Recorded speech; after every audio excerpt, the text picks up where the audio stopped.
बूढ़े पिता ने धीरे से कहा, बेटा, कल रात मेरा चश्मा टूट गया। रजत, जो अपने मोबाइल फोन में व्यस्त था, बिना सिर उठाए ही बोला, तो क्या हो गया पापा? आप तो कुछ दिन के मेहमान हैं। कुछ दिन बिना चश्मे के ही रह लीजिए, मर थोड़ी जाएंगे। पिता के चेहरे पर उदासी की गहरी लकीरें खींच गई।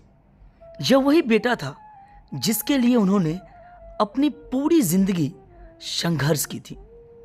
यही रजत बचपन में किसी खिलौने के टूटने पर रो देता था और पिता उसकी हर ख्वाहिश पूरी करने के लिए दिन रात मेहनत करते थे।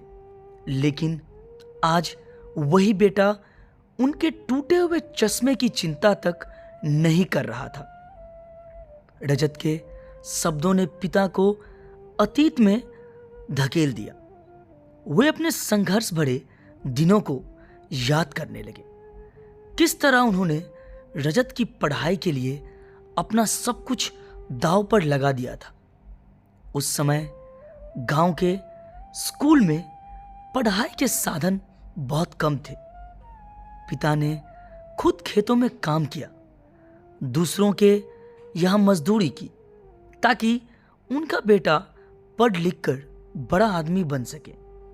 जब रजत का चयन शहर के कॉलेज में हुआ था, तब पिता ने अपने बैल बेच दिए थे।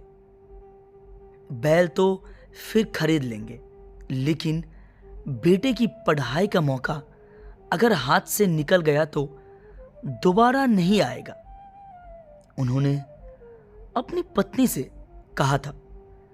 उस दिन उनकी आंखों में खुशी के आंसू थे। कॉलेज के बाद रजत ने शहर में नौकरी शुरू की। शुरुआत में वह हर महीने फोन करता था, फिर धीरे धीरे फोन करना कम हो गया। पिता जब भी फोन करते, रजत कहता, पापा बहुत बिजी हूं, बाद में बात करता हूं। फिर एक दिन रजत ने कहा, पापा आप गांव में रहकर क्यों परेशान हो रहे हैं? आप मेरे पास शहर आ जाइए, यहां आराम से रहिए।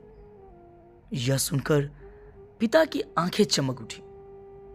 उन्होंने सोचा था कि अब वह अपने बेटे के साथ समय बिताएंगे, लेकिन शहर आकर पिता को एहसास हुआ कि रजत के पास उनके लिए समय ही नहीं था। रजत और उसकी पत्नी दोनों नौकरी में व्यस्त रहते। पिता अकेले कमरे में बैठे रहते और जब वह कोई बात करते तो रजत हमेशा जल्दी में होता। एक दिन पिता ने धीरे से कहा, बेटा, गांव में अपनी जमीन की हालत देखनी है। मैं कुछ दिन के लिए वहां जाना चाहता हूं। रजत ने झलझलाते हुए कहा, पापा आप क्यों परेशान होते हैं? जमीन का काम किसी एजेंट से करवा लेते हैं। आपको वहां जाने की क्या जरूरत है? रजत की उपेक्षा के बावजूद पिता चुप रहते। लेकिन कल रात जब उनका चश्मा टूट गया तो उन्हें लगा कि यह साधारण बात नहीं है। चश्मा उनके लिए केवल देखने का जरिया नहीं था, बल्कि उनके आत्मसम्मान का प्रतीक था। बिना चश्मे के वह अखबार नहीं पढ़ सकते थे, गीता का पाठ नहीं कर सकते थे और यहां तक कि अपने पुराने खत भी नहीं देख सकते थे। उस रात पिता ने ठान लिया कि अब वह यहां और नहीं रुकेंगे। अगले दिन सुबह उन्होंने रजत से कहा, बेटा मुझे गांव जाना है। रजत ने लापरवाही से पूछा, क्यों पापा, यहां आपकी क्या कमी है? पिता ने एक गहरी सांस ली और कहा, बेटा कमी चीजों की नहीं, इंसानियत की है। जिस घर में बुजुर्गों के टूटे चश्मे की अहमियत ना हो, वहां बुजुर्ग की क्या जगह होगी? पिता ने गांव लौटने का फैसला कर लिया। जब वह बस स्टैंड पर खड़े थे तो रजत के पास खड़े रहने का समय नहीं था।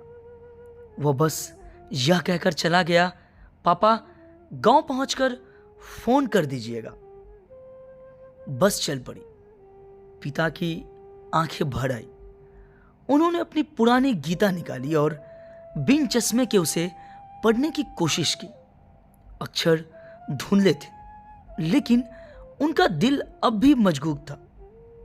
गांव पहुंचते ही उनकी पुरानी जमीन, बैल और पड़ोसियों ने उन्हें गले लगा लिया। गांव के लोगों ने उनकी बहुत मदद की और टूटे चश्मे की जगह नया चश्मा भी दिलवा दिया।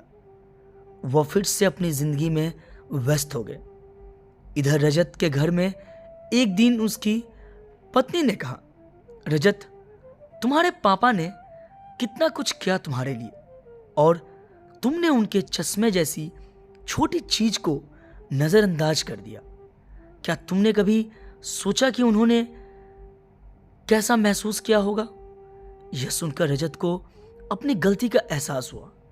उसने पिता को फोन किया, लेकिन पिता ने फोन नहीं उठाया। रजत गांव गया, लेकिन वहां पहुंचकर देखा कि पिता अपने पुराने दोस्तों के साथ हंसते खेलते वक्त बिता रहे थे।